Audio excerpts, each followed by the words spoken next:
everyone. Welcome to another episode of the Grapevine. My name is Julia. I'm Mary. I'm Sarah. And today we have with us Amy Hakim. She's the Vice President of SunTrust Bank and branch manager. She has been in the banking industry for 35 years and been in SunTrust alone for 19 years.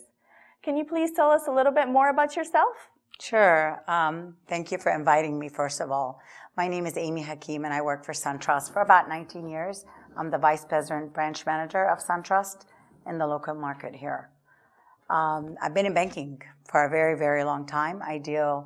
Mainly my job is taking care of my teammates as a manager, managing their day-to-day life, but also I deal with a lot of my clients, helping them through stress. As you know, the number one stress in the United States is financials. People get stressed. People can lose their jobs. People can lose marriages, divorces. So we help a lot of our clients take them away from stress to confidence. Okay, and with the American lifestyle, we can all tell that we are big spenders. Can you tell us how, or maybe 5 steps on how to save money? You got a budget.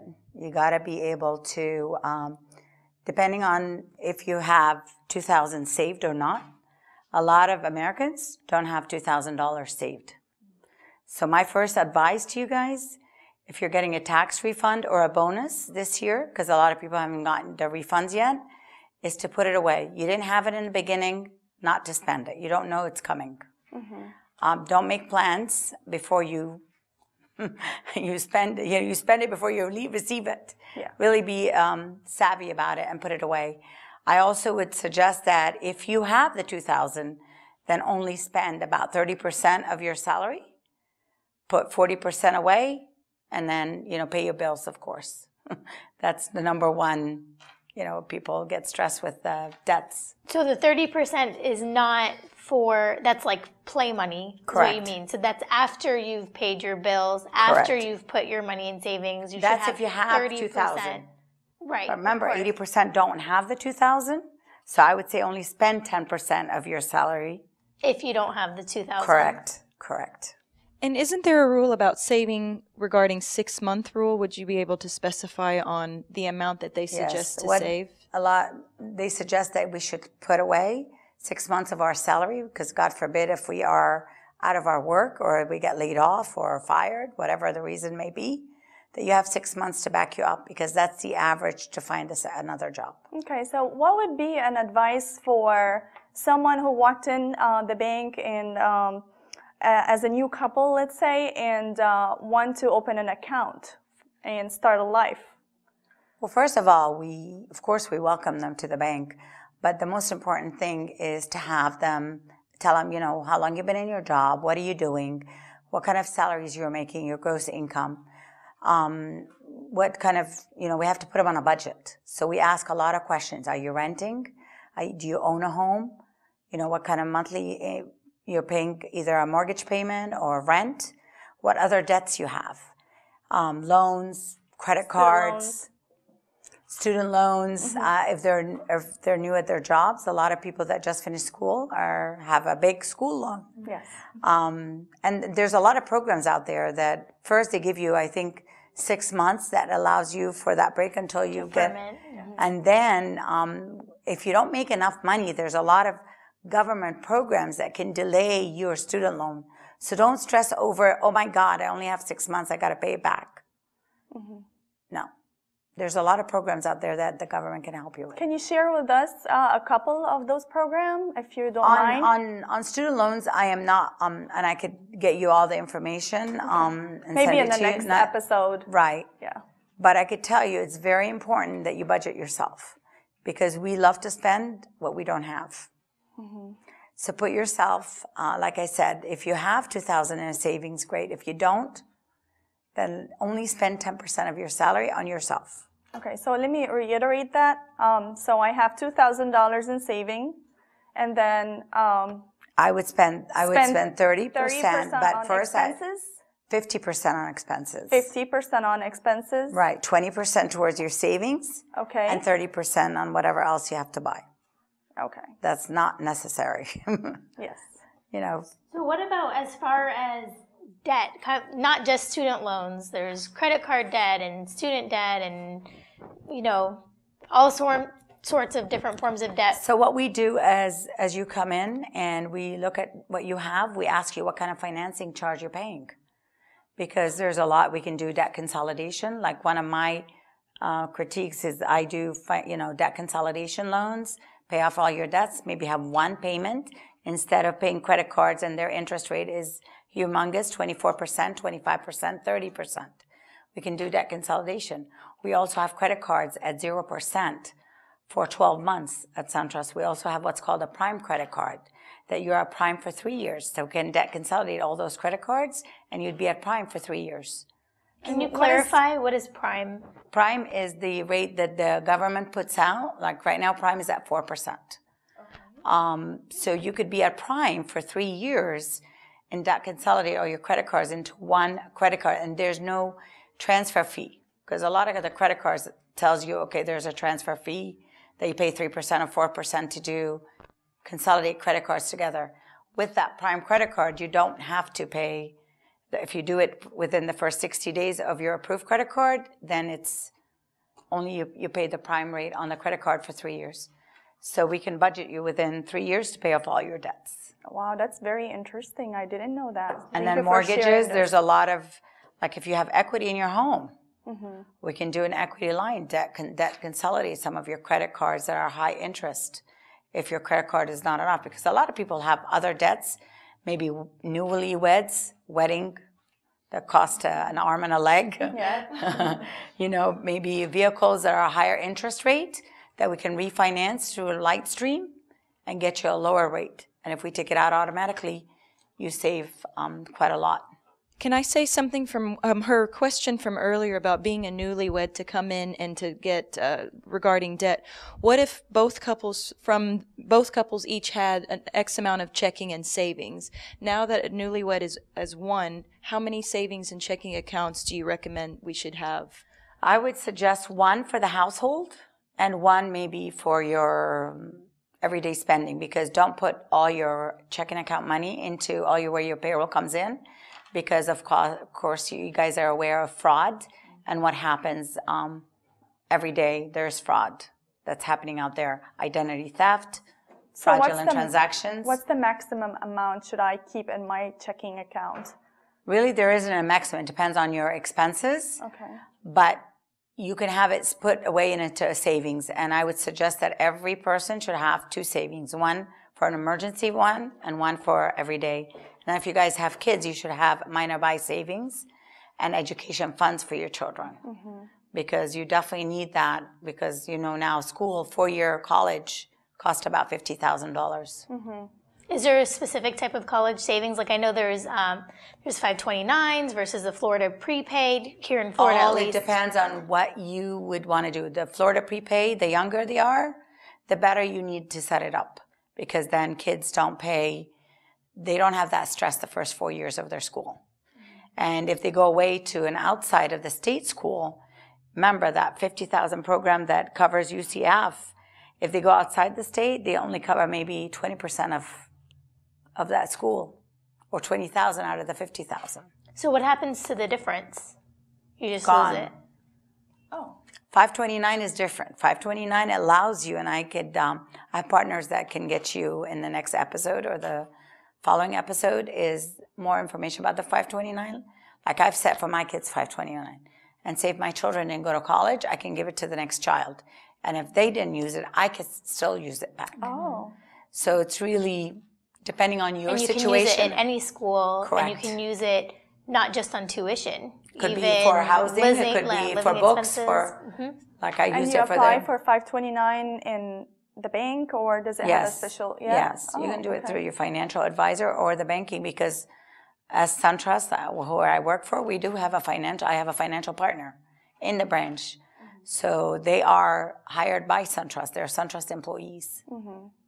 So, so for me, I would have a checking account and 2 saving and a 529. I'm a family of 4. I would do So- savings for each of my children because remember, they don't get taxed until they turn 18. So whatever you save for your kids under their social, they can't use it. They can put in like their birthday monies, their Christmas monies that they get from grandparents or aunts and uncles. And then it's under their social, so you're not taxed on it. So they're not taxed, nor can they pull it out. No. So they it can is going just to deposit grow. it, and that's it. Any It goes. interest grows on that or no? I was going to ask that because we It's have compounded this piggy daily banks. and put in for their savings if it's a regular saving.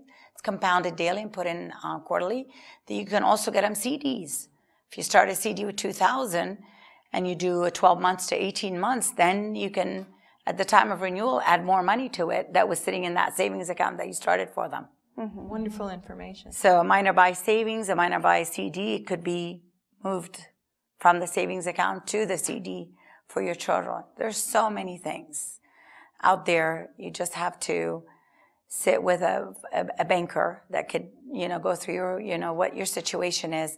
And a lot of people don't understand what bankers do. So when they come to the bank, they're in to do a checking account or we're like doctors. Doctors, when you go into a doctor's office, they ask you, what brings you in today, right?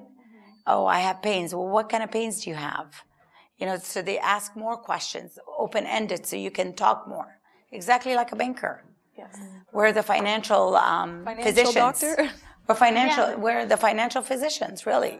We want to know about you, not to be nosy in your business, but to help you, get you grow, lower your expenses, grow the funds in your savings that you were talking about, Julia, help you with budgeting. So I ask you, debt consolidate your credit, not just your student loans. You'd be surprised, a lot of people have half of their income annually on credit cards.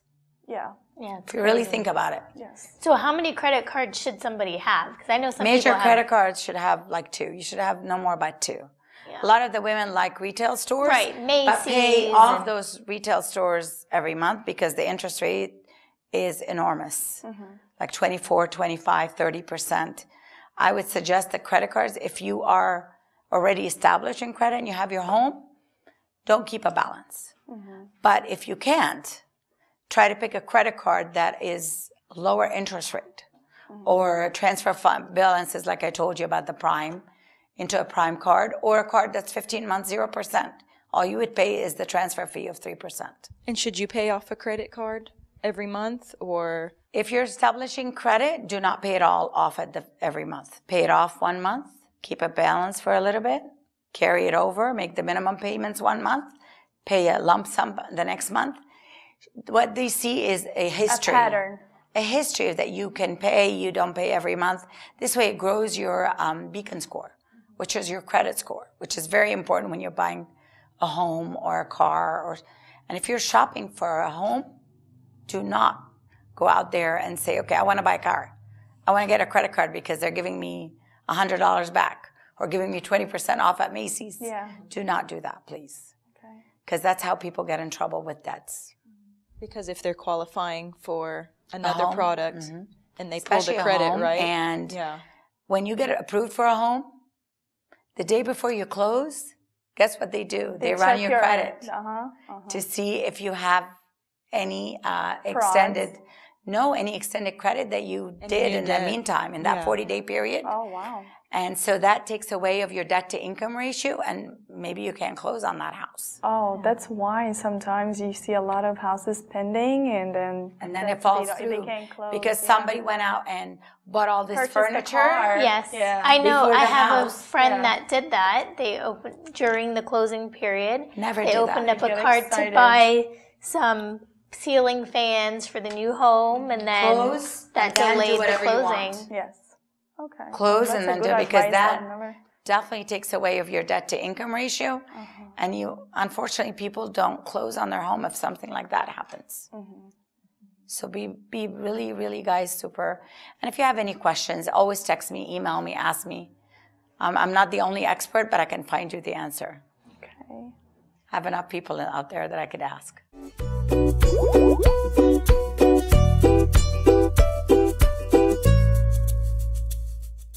Earlier, you were touching base on not having too many accounts open or due to preventing fraud. Do you have any advice on ways that people can prevent fraud happening to them that Online they may do banking. online banking? What do you mean? To do it or don't do it? Do online banking. Versus- Writing Oh, checks. just to keep track, you mean? Right. I pay all my bills from my online banking. I don't even know when the last time I wrote a check. No paper payments anymore. Okay, You I don't just send a actually check thought of anymore. a question. Do you, and yeah, no paper, I don't do the paper either. Do you recommend auto bill pay or you manually change your You bill? manually pay your bills. Yeah. You are in control. You're at the Yes. driver's seat. I agree. Don't let anybody get into your bank account. You initiate your debts. Okay. And also, when you're using your debit card, please look around because they have cameras everywhere. They have those vising instruments out there. Before you go get gas, ladies, pull on the gas tank, on the gas The credit card machine? when you're putting your credit Yeah. card, because guess what they're doing? They have little cameras installed. Even with the new chip technology? Yeah. My card was compromised just recently, one of my accounts. And this had a chip on it. I had a chip on it. Oh, wow. Well, I'll tell you, Somebody tried to use it, but they stopped it.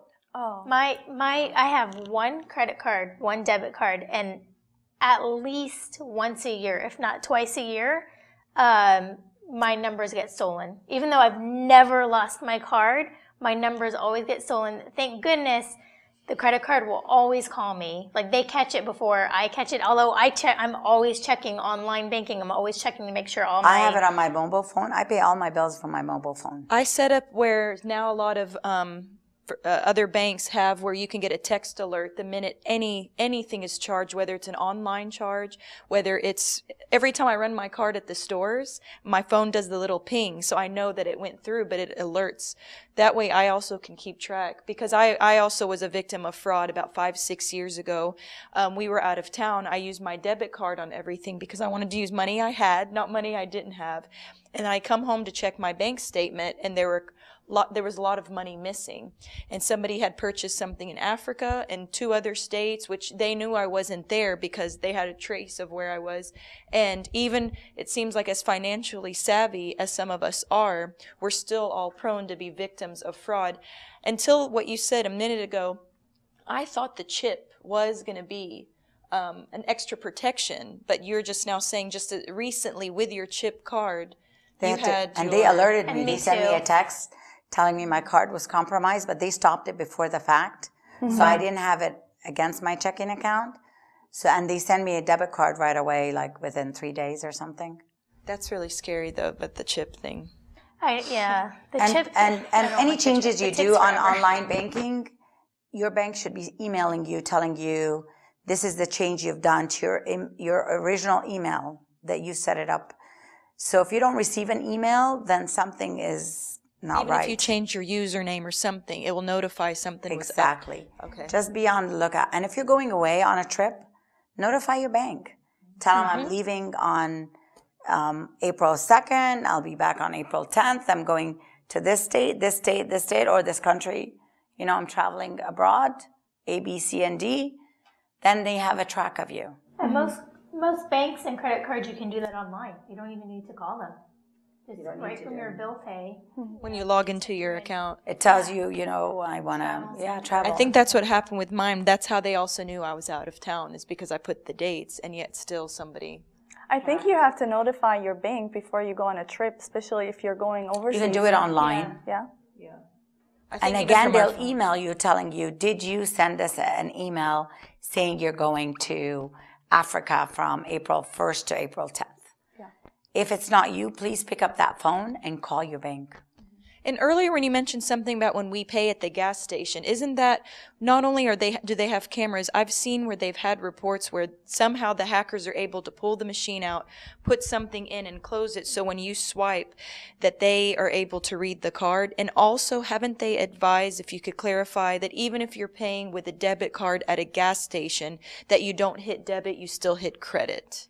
It's best. To hit credit. Because you're not getting any always rewards hit with your debit. debit card. Do credit Don't because put your it has PIN a zip number code. because That's what I heard. don't put your PIN number because when putting your PIN number, then everybody is knowing. And what happens with the hackers?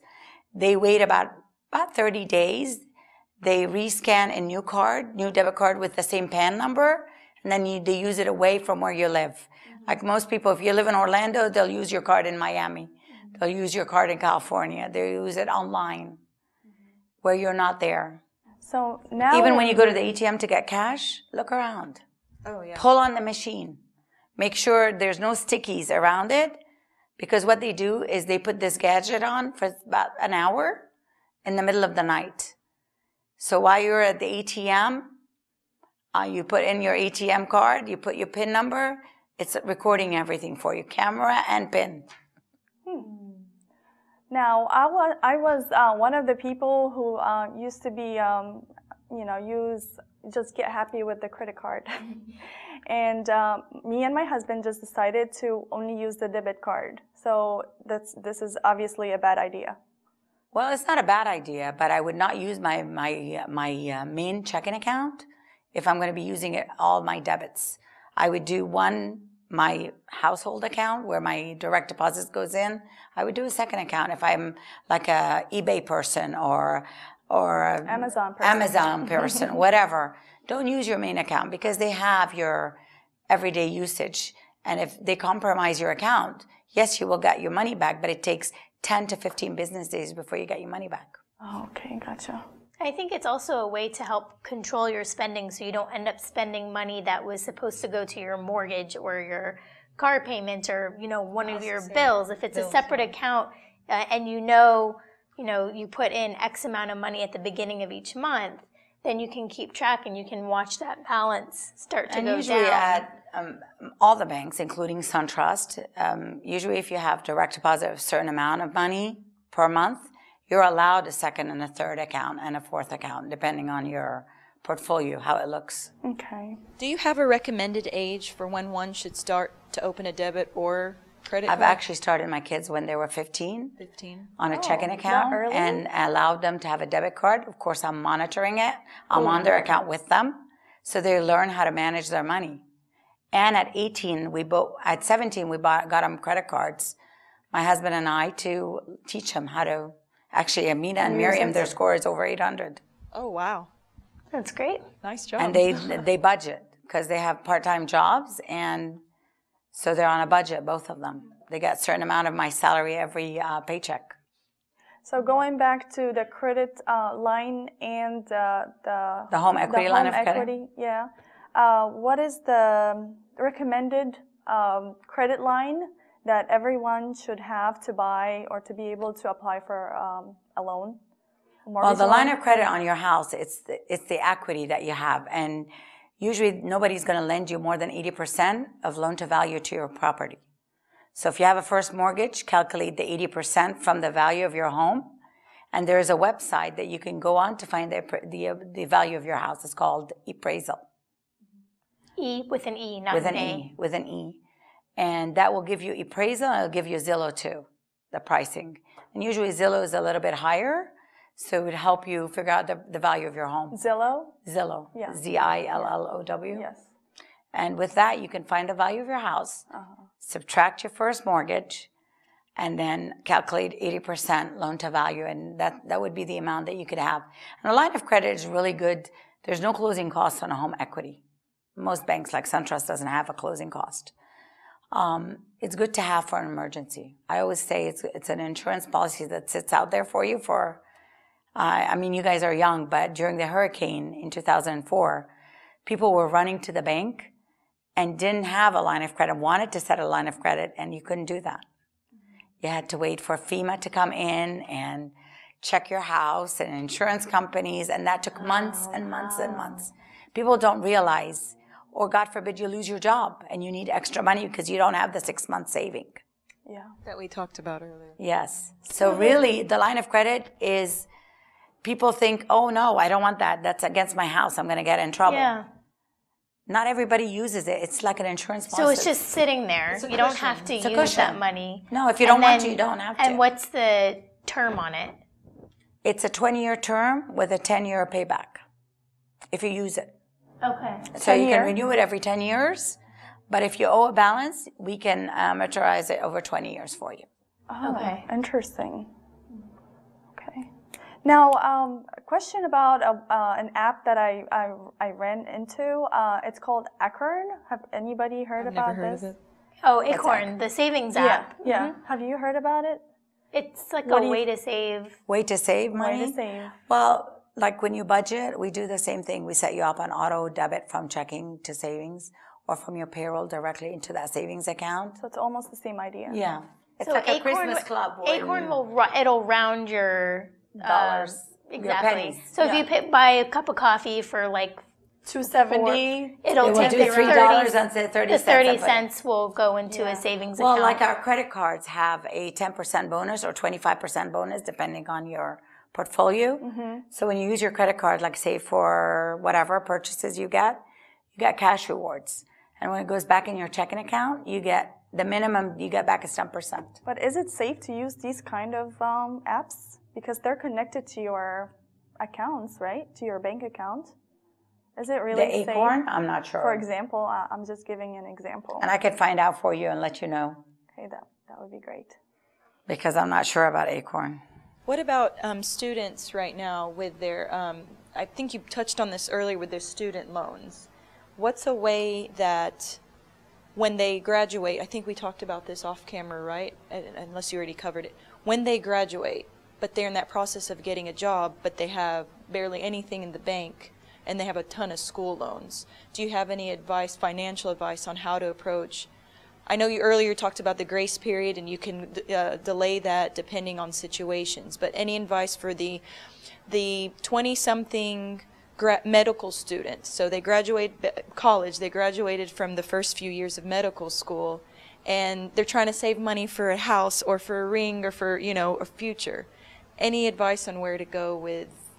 Start paying down on your student loan. Even during the grace period, didn't you advise If you can do it because it turns into, I think, 6% by that time. 6.8. Okay. Oh, wow. Okay. Yeah. And that's very expensive. Yeah. And That's it just worse than accrues and accrues. than a home. Yeah. I Because mean, medical student ends up, what, 300,000, depending on, and if they have a specialty, it's a little bit more. So. and I've also heard, if you have the ability to pay more than the minimum, Pay pay it. as much as you can. Just like on your mortgage. They tell you if you pay $100 every time, An extra 100. extra 100, you end up what? Finishing your mortgage instead of 30 years in 20 years. 15 Because months or most something. mortgages don't have a prepayment penalty, right? Right. Yes. You can also, if you pay 13 months within 12 months, you can save on the years of your mortgage Yeah, it as cuts well. down like 7 years, I think. Yes, it does. Yeah. 30 year, for example. Yeah. Yes. Okay. Always pay extra if you can.